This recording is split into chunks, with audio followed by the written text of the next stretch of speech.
Waalaikumsalam warahmatullahi wabarakatuh. Nama saya Zara Aulia Oktaviani yang insya Allah akan menemani Bapak Ibu juga adik di dalam nanti. Selanjutnya ada beberapa hal yang ingin saya sampaikan. Yang pertama, di dalam nanti kita akan melewati 4 fase: fase prakenabian, fase Mekah, fase Madinah, serta fase Islam di Jawa Barat selama sekitar 45 hingga 60 menit tergantung situasi di dalam. Lalu dalam juga ada koleksi kami yang sudah kami tandai dengan garis merah, namun jangan disentuh ataupun dimain-mainkan. Nah, selanjutnya juga nanti juga Bapak boleh mengambil video di dalam, akan tetapi sambil berjalan saja. Dan apabila ingin keluar boleh silakan hubungi saya, nanti akan saya arahkan ke Bapak Satpam. Dan apakah ada pertanyaan? Tidak ada, cukup, mari kita masuk. Selamat datang di Galeri Rasulullah. Sekarang kita sedang berada di zona introduksi. Silahkan duduk di sebelah sini. Boleh silakan duduk dan kita menonton tayangan mengenai keadaan dunia sebelum kedatangan Islam.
Nah, Rasulullah ini memiliki 6 orang anak bersama Siti Khadijah, yakni Qasim, Zainab, Abdullah, Ruqayyah, Ummu Kulsum, dan Fatimah. Ya, sebenarnya ada satu anaknya lagi, anak Rasulullah yakni Ibrahim, akan tetapi bukan dari Khadijah, dari Ibu Maryam. Dan Rasulullah ketika menikahi Khadijah ini memberikan mahar yang sangat banyak, yakni 20 ekor unta dan 12,4 oras emas, yang bisa dibilang setara dengan 2 miliar, 2 miliar lebih. Iya, dan karena ekor unta ini unta emas, ya ini unta yang sangat mahal harganya saat itu.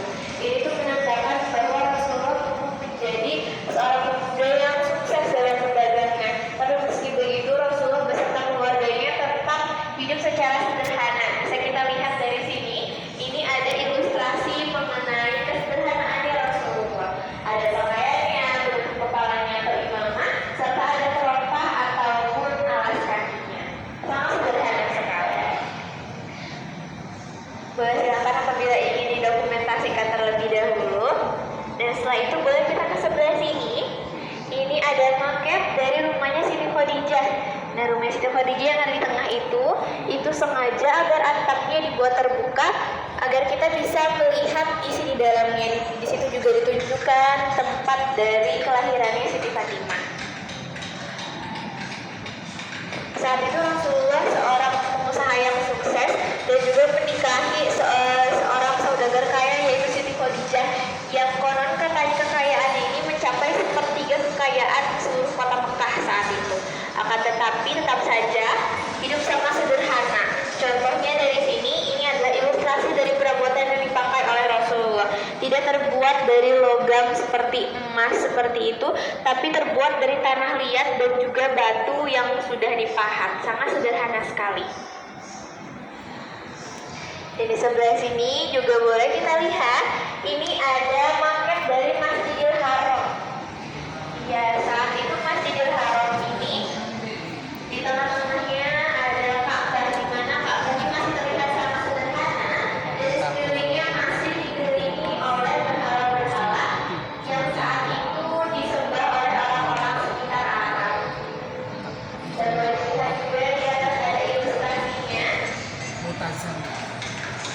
Dan rumah-rumah di sekitar Ka'bah saat itu adalah rumah-rumah dari saudagar kaya juga para petinggi di Mekah saat itu. Sangat sederhana sekali itu Ka'bahnya, karena siswanya saja masih terbuat dari kulit binatang yang dipisahkan atau menyerupai kain. Berbeda sekali dengan Ka'bah yang sekarang terlihat sederhana.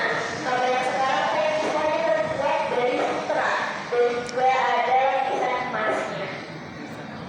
Saat itu kain kiswahnya diganti dan teratur sesuai dengan siapa pemimpinnya saat itu. Berbeda dengan kain kiswah yang sekarang, digantinya biasanya 1 tahun sekali di tanggal 9 Zulhijjah. Nah, di sebelah sini juga ada kondisi Ka'bah dari masa ke masa, mulai dari ketika dibangun kembali oleh Nabi Ibrahim hingga ke sebelah sana Ka'bah di tahun 2020. Ka'bah tahun 2020 memiliki kain putih di sekitarnya dikatakan agar tetap steril dari COVID-19. Boleh Ibu ingin saya bantu fotokan di depan ini? Goa Hiro? Mau foto bersama boleh saya fotokan. Ya.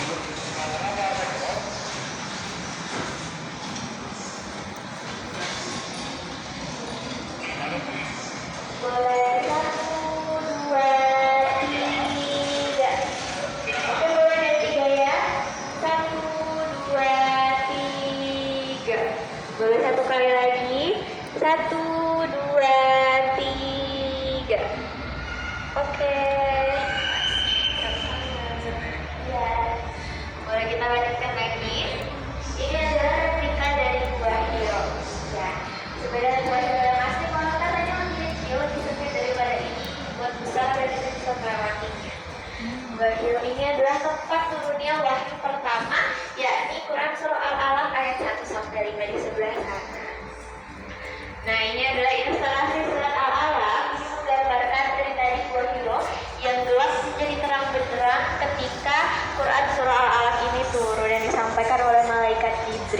Dan di bawahnya adalah gambaran lebih jelas mengenai keadaan Gua Hiro saat itu, berbatu dan juga berpasir. Nah, setelah Rasulullah mendapatkan wahyu, akhirnya Rasulullah melakukan dakwahnya di kota kelahirannya, yakni kota Mekah. Mari kita lanjut ke fase Mekah. Ya, kita sebelah sini. Jadi Rasulullah pada awalnya melakukan dakwahnya ini secara sembunyi-sembunyi terlebih dahulu. Nah, di sebelah sini ini adalah maket dari topografi kota Mekah. Ini ada gunungnya, ada wisata dan juga lantai sana. Sekarang ini adalah desa kita awal pergantian Mekah. Kalau sekarang sudah sudah berupa masjid biasa dipakai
sebelah sini ini adalah fase ketiga, yaitu fase Madinah. Boleh kita kesini terlebih dahulu.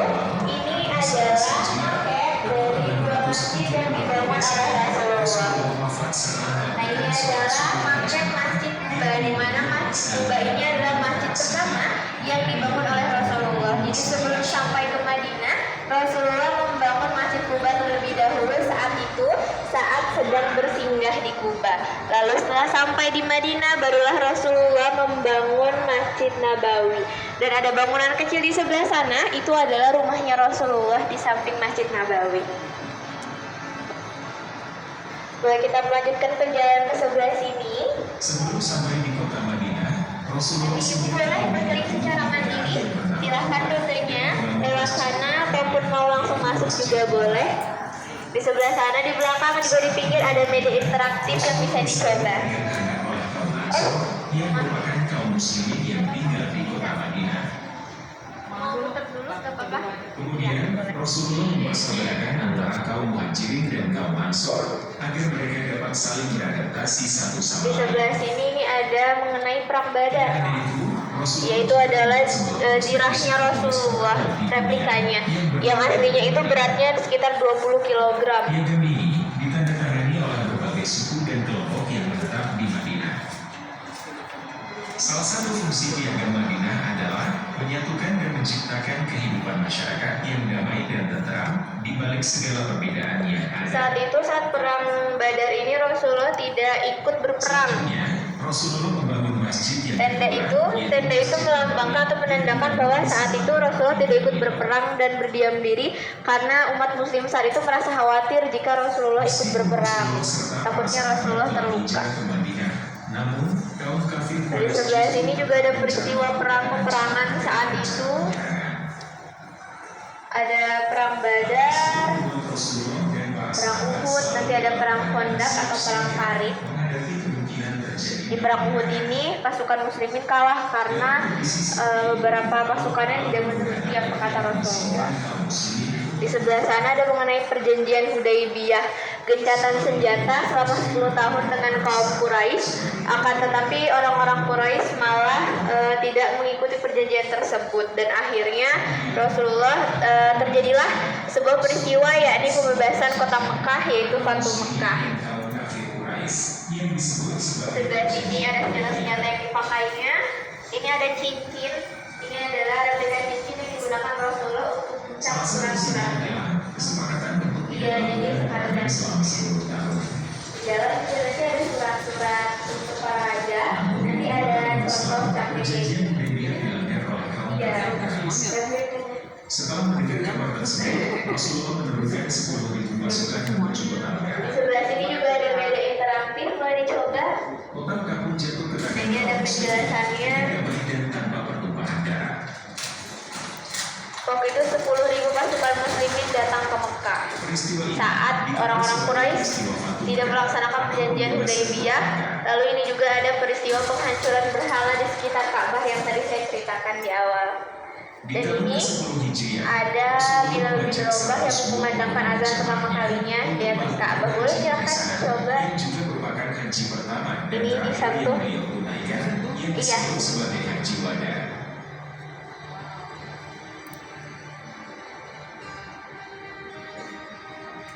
Pada tanggal 12 Rabiul Awal tahun 11 Hijriah atau 600. Di sebelah sini juga sama.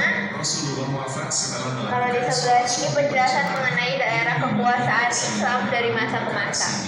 Dan beliau dimakamkan di rumah Siti Aisyah.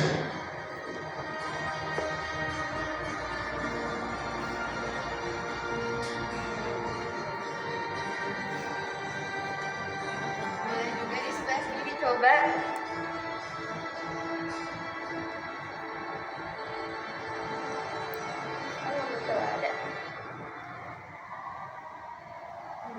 Sebelum sampai di kota Madinah, Rasulullah sempat terlebih dahulu di daerah Kekuasaan Islam semakin besar. membangun masjid pertamanya, yaitu Masjid Yang Kuba. ini di masanya Umar. Saat tiba di Madinah, Rasulullah disambut dengan hangat oleh kaum Ansor yang merupakan kaum muslim yang tinggal di kota Madinah. Kemudian dari dinasti Umayyah semakin besar lagi. Lalu ini di masa dinastinya Abbasiyah. Saat di Abbasiyah ini lebih fokus sama perkembangan ilmu pengetahuan dan budaya. Pada saat itu kekuasaan Islam sudah lebih besar karena di masa Khalifah Umayyah. Di masa Khalifah Umayyah ini kekuasaan Islam sudah sampai Eropa, ke Spanyol dan juga Portugal, yang biasa disebut sebagai Andalusia saat itu. Boleh juga ibu ke dalam. Di dalam ada mihrab dan juga mimbar. Boleh silakan apabila yang di mimbar. Tapi maksimal untuk 2 orang. Di sebelah sini juga ada maketnya dari rumah Siti Aisyah. Meskipun Rasulullah serta para sahabat telah hijrah ke Madinah, namun kaum kafir Quraisy justru tetap gencar melakukan ancaman dan rencana penyerangan. Hal tersebut membuat Rasulullah dan para sahabat selalu dalam keadaan siap-siaga menghadapi kemungkinan terjadinya penyerangan. Dalam kondisi seperti itu, Allah Ta'ala menurunkan ayat yang mengizinkan kaum muslimin untuk berperang. Setelah itu, terjadilah beberapa perang besar, seperti perang Badar, perang Uhud, dan perang Khandaq. Kemudian, pada tahun ke-6 Hijriah, Rasulullah membuat sebuah perjanjian antara kaum muslimin dan kaum kafir Quraisy yang disebut sebagai perjanjian Hudaybiyah.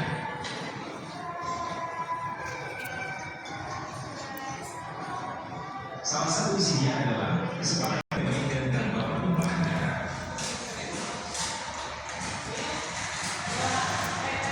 Peristiwa ini dikenal sebagai peristiwa Fathu Mekah atau pembebasan kota Mekah.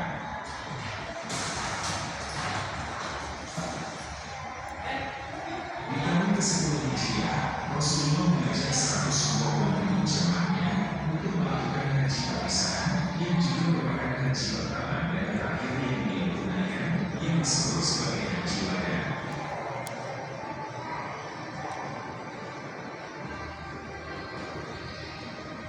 Pada tanggal 12 Rabiul Awal, tahun 11 Hijriah, atau 632 Masehi, Rasulullah wafat setelah melakukan sholat subuh berjamaah yang diimami oleh Sayyidina Abu Bakar As-Siddiq dan beliau dimakamkan di rumah Siti Aisyah. Ini ada peta yang menggambarkan mengenai persebaran agama Islam lewat ide jalur perdagangan sutra, kayu manis, serta jalur perdagangan rempah-rempah. Ya, lewat jalur perdagangan tersebut. Maka dari itu, salah satu jalur masuk Islam di Indonesia adalah lewat jalur perdagangan. Lalu jalur lainnya adalah pernikahan, pendidikan, dan juga akulturasi budaya.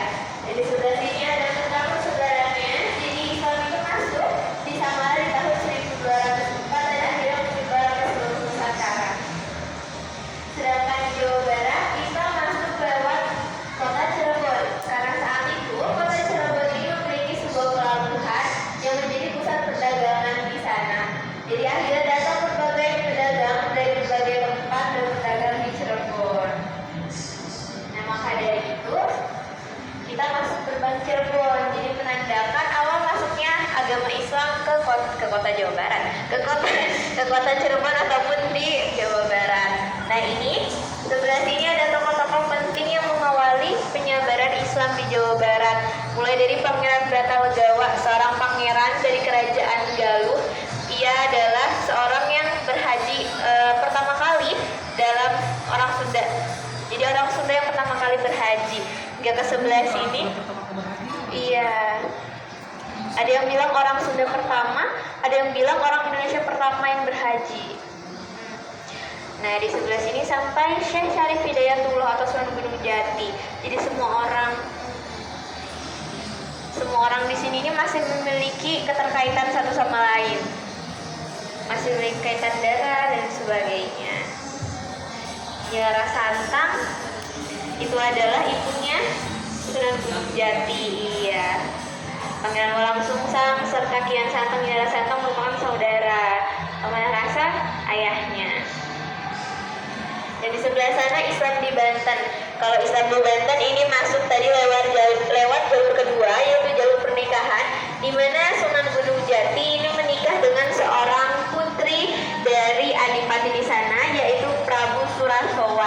sehingga memiliki seorang anak yang bernama Maulana Hasanuddin, dan nanti Maulana Hasanuddin ini akan menjadi sultan pertama di Kesultanan Banten. Ini itu adalah kitab kuno, jadi ini hanya replikanya, namanya adalah Sang Hyang Siksa Kandang Karsian.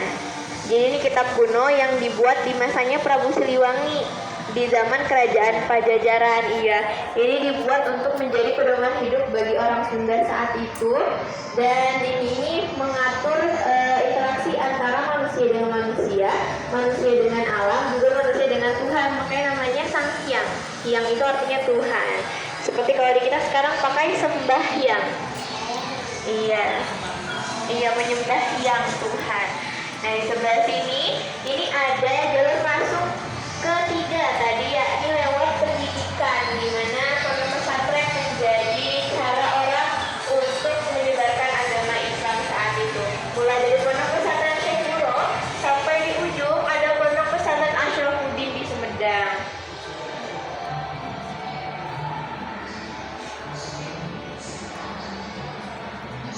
Nah, di sebelah sini juga ada tokoh-tokoh Islam di Jawa Barat yang lebih lengkapnya lagi dibandingkan yang di depan tadi. Pendakwah di Jawa Barat saat itu.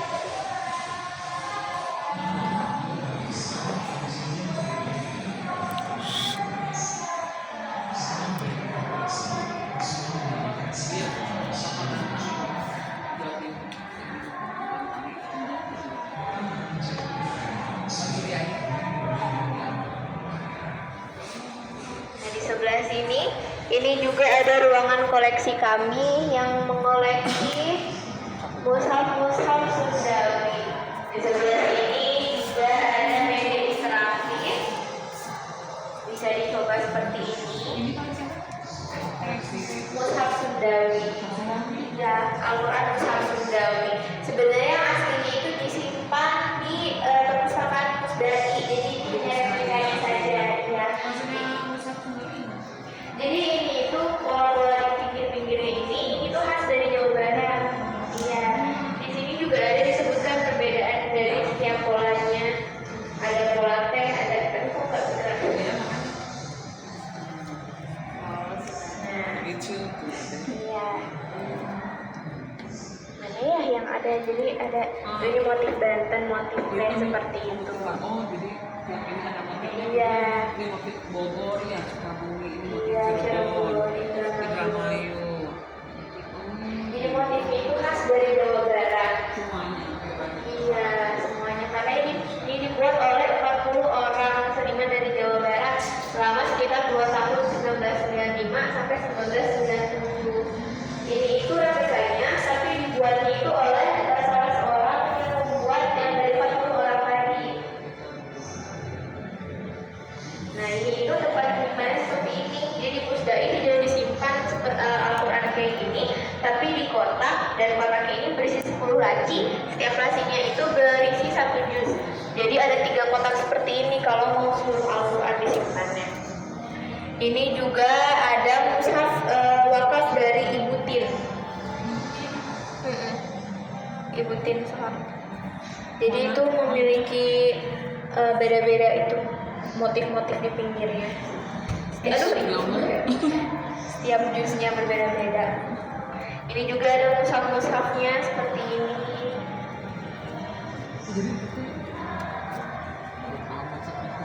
Nah, di sebelah sini ada 4 masjid tertua. Yang pertama ada Masjid Agung Sampai Karasa di Cirebon. Ini itu hasil dari akulturasi budaya yang tadi. Salah satu cara masuknya agama Islam ke Indonesia. Atapnya ini punden berunda, khas sekali dari bangunan Hindu. Dan juga ini sebuah masjid, dan ini warna pagarnya warnanya merah, ini khas sekali Cina. Karena saat itu udah kedatangan Ceko. Sama ini ya, yang Cina itu ya. Iya, senang menjadi kalau tidak salah. Dan di sebelah sini, ini ada masjid Raya Bandung. Tapi ini masjid Raya Bandung kan berbentuk, jadi dulu sama atapnya masih bunden berundak, beda sekali dengan yang sekarang. Yang sekarang itu atapnya ubah,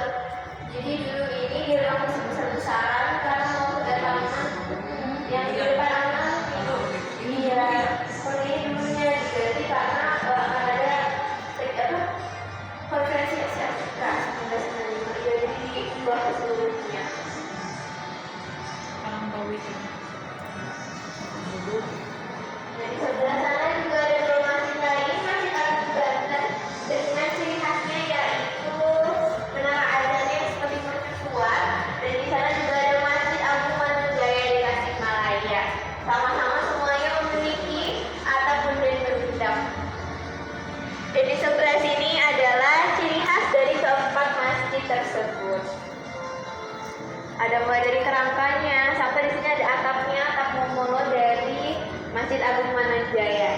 Di atas kita juga ada 3 arsitek dari masjid modern di Jawa Barat, mulai dari Pak Ahmad Tuman, Pak Ahmad Slamet Wilasonjaya hingga ke Pak Ridwan Kamil.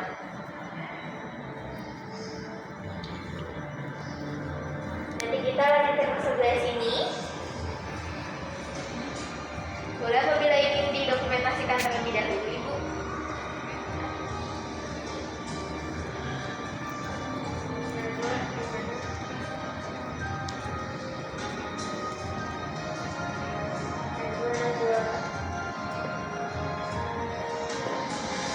Boleh Ibu kita lanjutkan ke sebelah sini.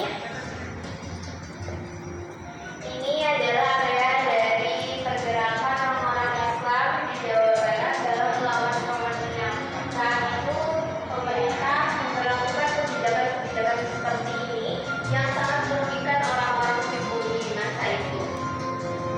Oleh karena itu terjadilah gerakan-gerakan seperti ini, di mana gerakan-gerakan ini dipimpin oleh beberapa tokoh. Jadi tokoh-tokoh ini merupakan tokoh-tokoh Islam, seorang pemimpin pesantren, juga orang yang membangun pesantren saat itu, yang mendirikan pesantren. Yang Zainal Mustafa ini mendirikan pesantren Sukamana di Tasikmalaya. Lalu ada Kiai Haji Nur Ali yang membangun pesantren At-Taqwa di Bekasi. Nah, ini adalah dioramanya yang menggambarkan hal tersebut, perlawanannya, di mana orang-orang Belanda mengambil kekayaan alam Indonesia secara paksa dan dilawan oleh orang-orang Indonesia yang dilambangkan dengan banyak provinsi.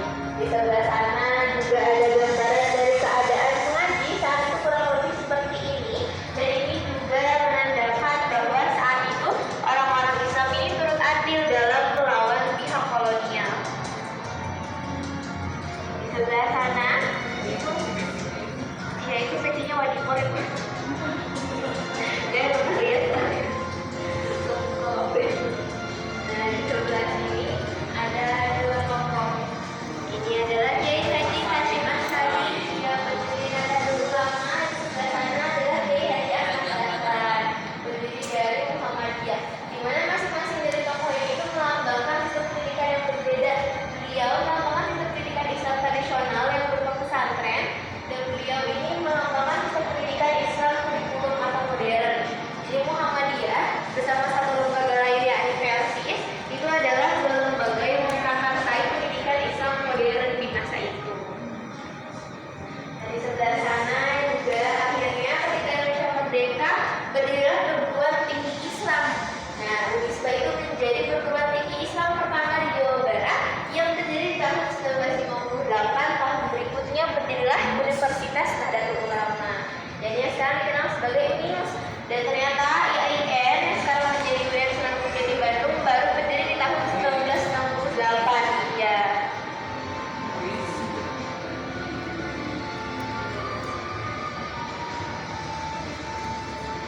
Ini ada beberapa bahasanya. Ada bahasa Arab, bahasa Inggris juga. Dan sebelah sini ada 4 organisasi keislaman, 4 periode dari organisasi keislaman nasional dan Jawa Barat. Dan di bawah sini adalah organisasi-organisasi yang terbentuk di periode tersebut.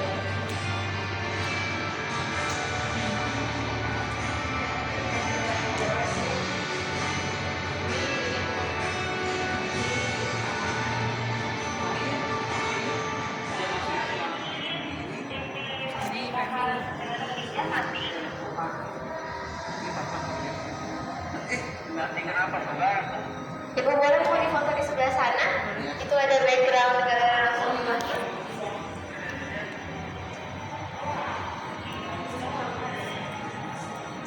Di sebelah sini ada seni rupa tradisional dan juga modern di Jawa Barat. Boleh sambil berdiri Ibu? Sambil duduk saja.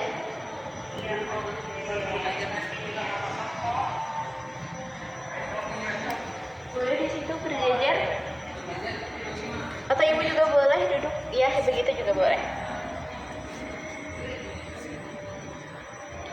Oke, 1, 2, 3.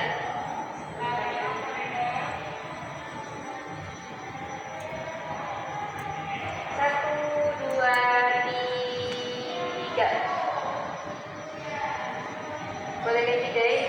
1, 2, 3. Boleh? Ya. Mari kita lanjutkan perjalanan kita lagi ya. Selanjutnya kita akan masuk ke ruangan terakhir melewati gerbang Banten. Jadi gerbang Banten ini adalah simbol dari kesultanan terakhir yang berdiri di Jawa Barat, yakni Kesultanan Banten. Ini adalah ruangan